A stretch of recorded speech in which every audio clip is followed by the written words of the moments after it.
Sorry to keep you waiting. Good afternoon. The Russian military has begun a brutal assault on the people of Ukraine. Without provocation, without justification, without necessity, this is a premeditated attack. Vladimir Putin has been planning this for months, as we've been saying all along. He moved more than 175,000 troops, military equipment, and positions along the Ukrainian border. He moved blood supplies into position and built a field hospital, which tells you all you need to know about his intentions all along. He rejected every good faith effort the United States and our allies and partners made to address our mutual security concerns through dialogue to avoid needless conflict and avert human suffering. For weeks, we have been warning that this would happen. And now, it's unfolding largely as we predicted. In the past week, we've seen shelling increase in the Donbass, a region in eastern Ukraine controlled by Russian-backed separatists. The Russian government has perpetrated cyber attacks against Ukraine. We saw a staged political theater in Moscow, outlandish and baseless claims that Ukraine was about to invade and launch a war against Russia, that Ukraine was prepared to use chemical weapons, that Ukraine committed a genocide. Without any evidence, we saw a flagrant violation of international law in attempting to unilaterally create two new so-called republics on sovereign Ukrainian territory.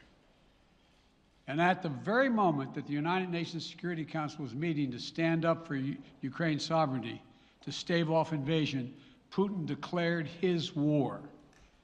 Within moments, missile strikes began to fall on historic cities across Ukraine. Then came the air raids, followed by tanks and troops rolling in. We've been transparent with the world. We've shared declassified evidence about Russia's plans and cyber attacks and false pretexts so that there could be no confusion or cover-up about what Putin was doing. Putin is the aggressor. Putin chose this war, and now he and his country will bear the consequences. Today, I'm authorizing additional strong sanctions and new limitations on what can be exported to Russia.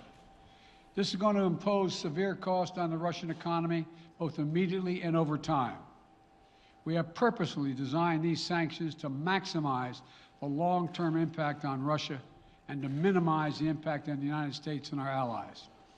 I want to be clear, the United States is not doing this alone. For months, we've been building a coalition of partners representing well more than half the global economy. 27 members of the European Union, including France, Germany, Italy, as well as the United Kingdom, Canada, Japan, Australia, New Zealand, and many others, to amplify the joint impact of our response. I just spoke with the G7 leaders this morning, and we're in full and total agreement. We will limit Russia's ability to do business in dollars, euros, pounds, and yen to be part of the global economy. We'll limit their ability to do that. We're going to stunt the ability to finance and grow the Russian military. We're going to impose and we're going to impair their ability to compete in high-tech 21st century economy. We've already seen the impact of our actions on Russia's currency and the ruble, which early today hit its weakest level ever in history. The Russia stock market plunged today. The Russian government borrowing rate spiked by over 15%. In today's actions, we've now sanctioned Russian banks that together hold around $1 trillion in assets.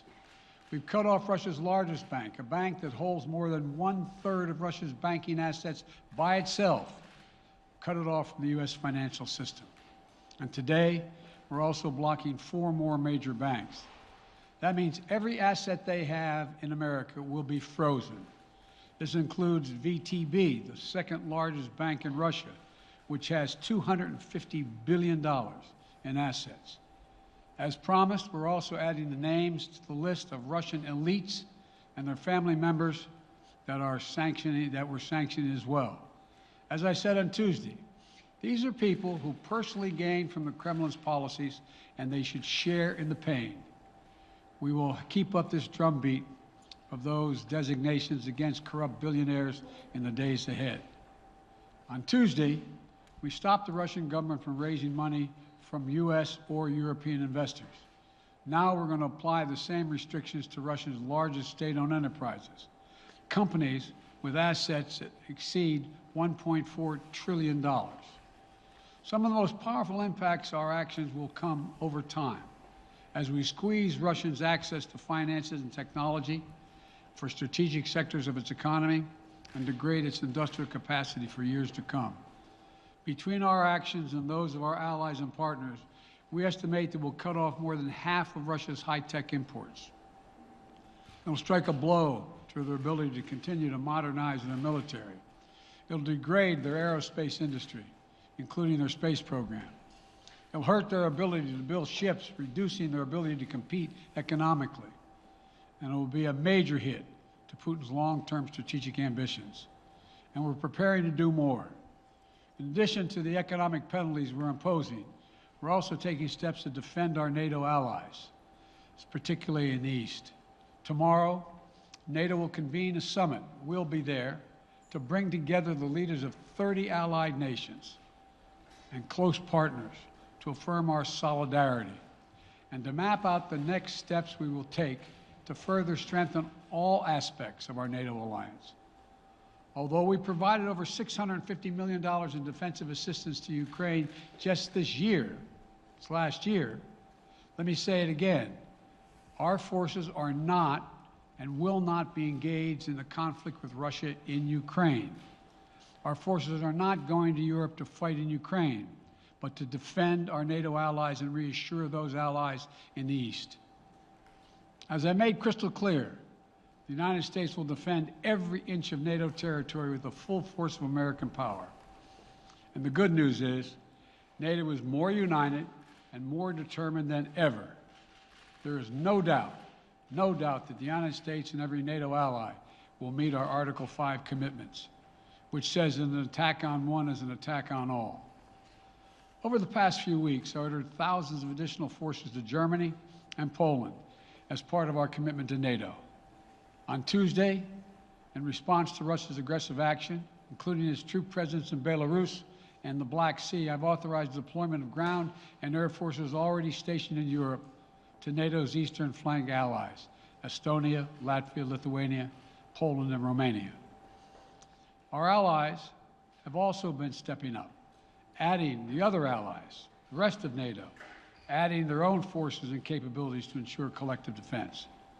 And today, within hours of Russia's unleashing its assault, NATO came together and authorized and activated an activation of response plans.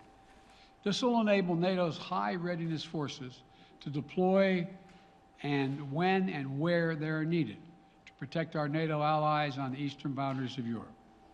And now I'm authorizing additional U.S. force capabilities to deploy to Germany as part of NATO's response, including some of the U.S.-based forces that the Department of Defense placed on standby weeks ago. I've also spoken with Defense Secretary Austin and Chairman of the Joint Chiefs, General Milley, about preparations for additional moves should they become necessary to protect our NATO allies and support the greatest military alliance in the history of the world, NATO. As we respond, my administration is using the tools, every tool at its disposal, to protect American families and businesses from rising prices at the gas pump. You know, we're taking active steps to bring down the cost, and American oil and gas companies should not exploit this moment to hike their prices to raise profits. You know, in our sanctions package, we specifically designed to allow energy payments to continue. We are closely monitoring energy supplies for any disruption. We've been coordinating with major oil-producing and consuming countries toward our common interest to secure global energy supplies. We are actively working with countries around the world to elevate collective release from the strategic petroleum reserves of major energy-consuming countries. And the United States will release additional barrels of oil as conditions warrant. I know this is hard and that Americans are already hurting, I will do everything in my power to limit the pain the American people are feeling at the gas pump. This is critical to me. But this aggression cannot go unanswered. If it did, the consequences for America would be much worse. America stands up to bullies. We stand up for freedom. This is who we are. Let me also repeat the warning I made last week. If Russia pursues cyber attacks against our companies, our critical infrastructure, we are prepared to respond. For months, we've been working closely with the private sector to harden our cyber defenses, sharpen our ability to respond to Russian cyber attacks as well. I spoke last night to President Zelensky of Ukraine, and I assured him that the United States, together with our allies and partners in Europe, will support the Ukrainian people as they defend their country. We'll provide humanitarian relief to ease their suffering. And in the early days of this conflict, Russia propaganda outlets will keep trying to hide the truth and claim success for its military operation against a made-up threat. But history has shown, time and again, how swift gains in territory eventually give way to grinding occupations, acts of mass civil disobedience, and strategic dead ends. The next few weeks and months will be hard on the people of Ukraine. Putin has unleashed a great pain on them, but the Ukrainian people have known 30 years of independence. They have repeatedly shown that they will not tolerate anyone who tries to take their country backwards. This is a dangerous moment for all of Europe, for the freedom around the world. Putin has committed an assault on the very principles that uphold the global peace. But now, the entire world sees clearly what Putin and his Kremlin allies are really all about. This was never about a genuine security concerns on their part. It was always about naked aggression, about Putin's desire for empire by any means necessary, by bullying Russia's neighbors through coercion and corruption, by changing borders by force, and ultimately by choosing a war without a cause. Putin's actions betray his sinister vision for the future of our world, one where nations take what they want by force. But it is a vision that the United States and freedom-loving nations everywhere will oppose with every tool of our considerable power. The United States and our allies and partners will emerge from this stronger, more united, more determined, and more purposeful.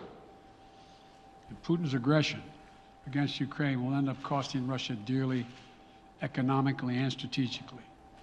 We will make sure of that. Putin will be a pariah on the international stage. Any nation that countenances Russia's naked aggression against Ukraine will be stained by association.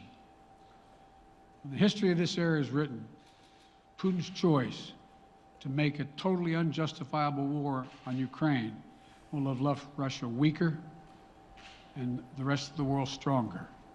Liberty, democracy, human dignity, these are the forces far more powerful than fear and oppression.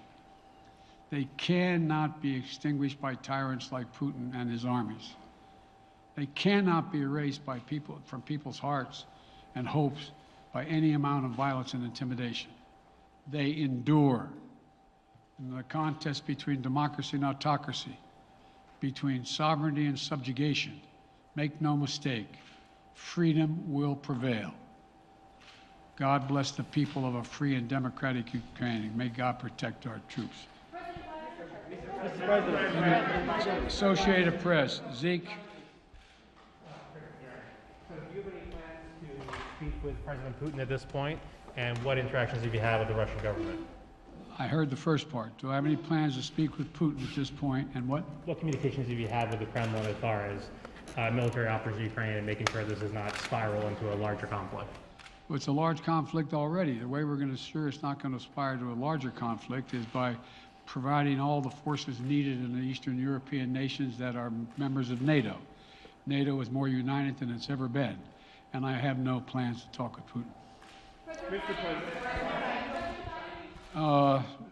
Wall Street Journal, Tarina.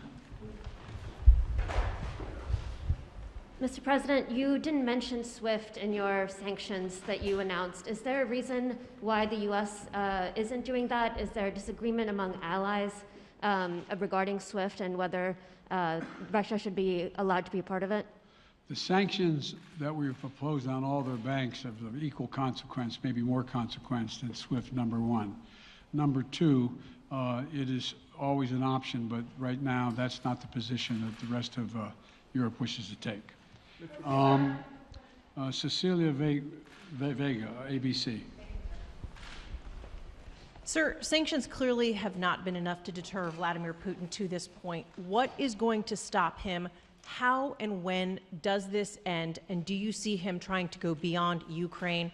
And a second question I'll just give to you now. This statement that he gave last night, the threat that he gave, the West will face consequences greater than any you have faced in history. Is he threatening a nuclear strike? I have no idea what he's threatening. I know what he has done, number one. And number two, no one expected the sanctions to prevent anything from happening. It has to show, this is going to take time, and we have to show resolve so he knows what's coming. And so the people of Russia know what he's brought on them.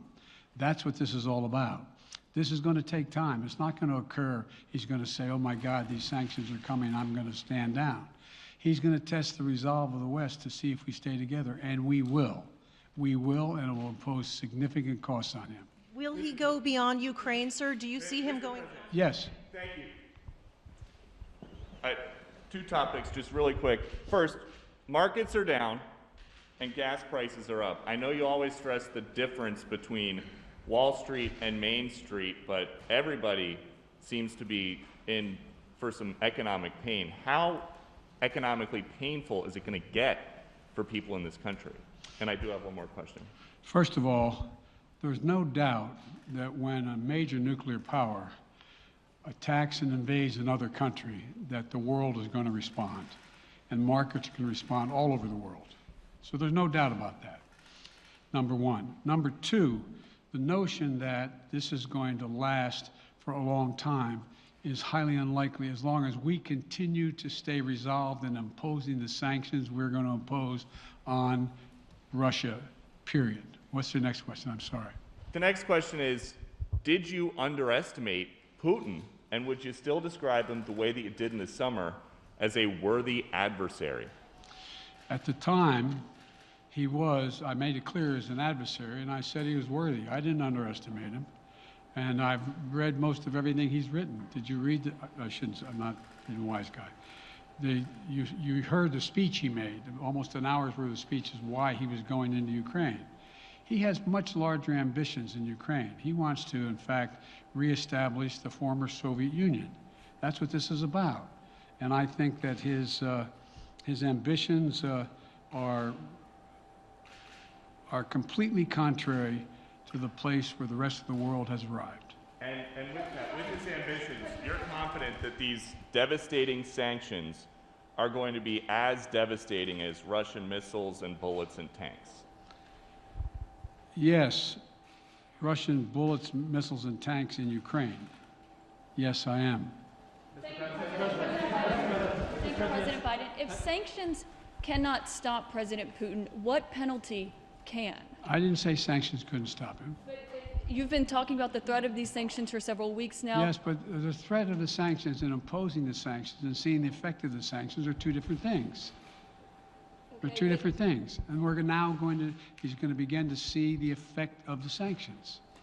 And what will that do? How will that change his mindset here, given he's because attacking it will so Ukraine weaken his country that he'll have to make a very, very difficult choice as to whether to continue to move toward being a second-rate power or, in fact, respond.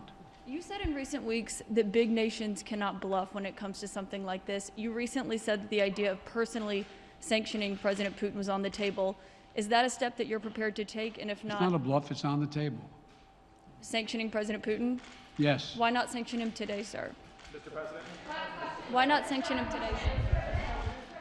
Mr. President, if I can, you detailed some severe and swift new sanctions today and said the impact it will have over time. But given the full-scale invasion, given that you're not pursuing disconnecting Russia from what's called SWIFT, the international banking system, or other sanctions at your disposal. Respectfully, sir, what more are you waiting for? Specifically, with the sanctions we've imposed exceed SWIFT. The sanctions we imposed exceed anything that's ever been done. The sanctions we imposed have generated 2/3 of the world joining us. They are profound sanctions. Let's have a conversation in another month or so to see if they're working. Yes. Can I ask you about Zelensky? Sir, you spoke to Vladimir Zelensky yesterday, sir? You spoke to Vladimir What's the risk that we are watching the beginning of another Cold War, and is there now a complete rupture in U.S. and Russian relations? There is a complete rupture right now in U.S.-Russian relations if they continue on this path that they're on. And in terms of a Cold War, that depends. You have the vast majority of the rest of the world in total opposition to what he's doing, from Asia to South America to Europe to around the world. And so it's going to be a cold day for Russia. The idea, you don't see a whole lot of people coming to his defense. And are you, if I could follow up, sir, are you urging China to help isolate Russia? Are you urging China to help isolate Russia? I'm not prepared to comment on that at the moment.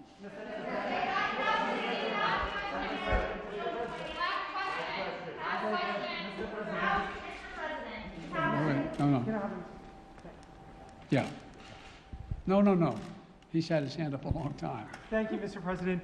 How concerned are you that Putin wants to go beyond Ukraine into other countries, and the U.S. will have to get involved if he moves into NATO countries? Well, if he did move into NATO countries, he will be involved. We will be involved. The only thing that I'm convinced of is if we don't stop now, he'll be emboldened.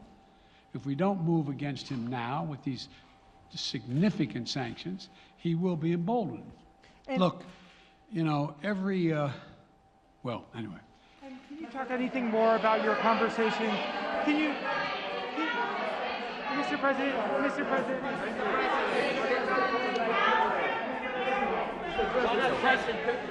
Why not sanction Putin directly today? I'm sorry, I can't hear you.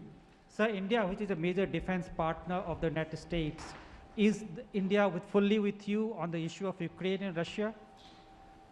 Does the Defense Department of the United States? Sir, India is one of your major defense partners. Is India fully in sync with the United States on Russia? We're in consultation with India today. We haven't resolved that completely. One more question. Okay, thank you all very much. Thank you. Financial impact, sir. Are you sanctioning President Putin?